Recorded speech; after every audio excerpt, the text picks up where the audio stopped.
আজ সময় এসেছে সাজাতে হবে এই দিনের বাগান। শুধু হেলায় খেলায় যেন কেটে না যায় সম্ভাবনার ক্ষণ।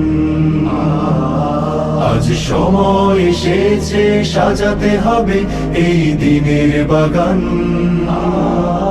শুধু হেলায় খেলায় যেন কেটে না যায় সম্ভাবনার ক্ষণ। কত ফুলগুলো ঝরে গেছে শাহাদাতে, তবু মূলগুলো মরেনি তো অপঘাতে। কত ফুলগুলো ঝরে গেছে শাহাদাতে, তবু মূলগুলো মরেনি তো অপঘাতে। মোরা আসহাবে রাসূলের জিন্দেগানির সাজে গড়ে তুলি শহীদি সোপান, গড়ে তুলি শহীদি সোপান, গড়ে তুলি শহীদি সোপান। আজ সময় এসেছে সাজাতে হবে এই দিনের বাগান। শুধু হেলায় খেলায় যেন কেটে না যায় সম্ভাবনার ক্ষণ।